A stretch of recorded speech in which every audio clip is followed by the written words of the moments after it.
Let's mic देश का मिजाज साउथ।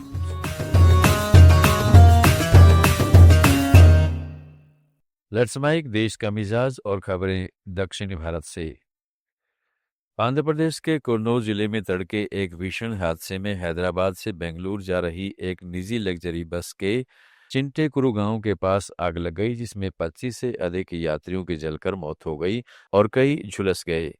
तेलंगाना के मुख्यमंत्री रेवंत रेड्डी ने मृतकों के परिवारों के प्रति गहरी संवेदना जताई और राज्य अधिकारियों को आंध्र प्रदेश प्रशासन के साथ समन्वय कर राहत कार्य सुनिश्चित करने के निर्देश दिए। इस घटना में जान गंवाने वालों के परिवारों को तेलंगाना सरकार मृतकों के परिजनों को 5-5 लाख और घायलों को 2-2 लाख रुपए मुआवजा देगी।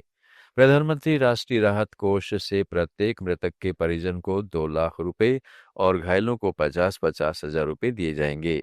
इधर तेलंगाना परिवहन विभाग ने स्पष्ट किया है कि यह बस तेलंगाना में नहीं बल्कि ओडिशा के बालासोर में रजिस्टर्ड है। तमिलनाडु सरकार ने सफाई कर्मचारियों के लिए मुफ्त दैनिक भोजन योजना को मंजूरी दे दी है। इसमें नाश्ता, दोपहर का खाना और रात का भोजन शामिल है। चेन्नई में मुख्यमंत्री एम.के. स्टालिन की अध्यक्षता में कैबिनेट ने यह निर्णय लिया। यह योजना पहले ग्रेटर चेन्नई कॉरपोरेशन में लागू की गई और धीरे धीरे पूरे राज्य के शहरी व स्थानीय निकाय में फैलेगी। अन्य लाभों में ड्यूटी के दौरान मौत पर 10 लाख रुपए का मुआवजा, स्वरोजगार के लिए 3.5 लाख रुपए की सब्सिडी, बच्चों के लिए उच्च शिक्षा छात्रवृत्ति, 30,000 नए घरों का निर्माण, 5 लाख रुपए का मुफ्त बीमा और त्वचा रोगों के लिए विशेष स्वास्थ्य कार्यक्रम शामिल है। पुडुचेरी के पूर्व मुख्यमंत्री वी नारायणसामी ने Indira Gandhi government medical college and research institute में 712 नर्सों की भर्ती प्रक्रिया पर सवाल उठाए हैं। उन्होंने मांग की है कि इसे एंट्रेंस एग्जाम के आधार पर किया जाए, अन्यथा सरकार कानूनी कार्रवाई के लिए तैयार रहे। पुडुचेरी में प्रेस इंटरेक्शन में उन्होंने कहा है कि वर्तमान सिस्टम में कोविड के दौरान सरकारी अस्पतालों में काम करने वालों को 5 अंक और सीनियरिटी के आधार पर 15 अंक देने का तरीका पारदर्शिता की कमी दर्शाता है और ये राज्य सरकार के स्थापित एंट्रेंस बेस्ड नियमों का उल्लंघन है। कर्नाटक के उद्योग मंत्री एम.बी. पाटिल ने घोषणा की है कि बेंगलुरु शहर के पास दूसरा अंतर्राष्ट्रीय हवाई अड्डा बनाने की योजना पर एयरपोर्ट्स अथॉरिटी ऑफ इंडिया की रिपोर्ट जल्द ही जारी होगी। उन्होंने बेंगलुरु में मीडिया से कहा है कि हवाई अड्डे का स्थान पूरी तरह से योग्यता और अन्य विचारों के आधार पर तय किया जाएगा। कोई राजनीतिक दबाव नहीं चलेगा। यह कदम बेंगलुरु के बढ़ते हवाई यातायात को संभालने के लिए उठाया जा रहा है। मौजूदा केम्पेगौड़ा अंतर्राष्ट्रीय हवाई अड्डा क्षमता से ऊपर चल रहा है। रिपोर्ट आने के बाद साइड चेन और परियोजना को गति मिलेगी।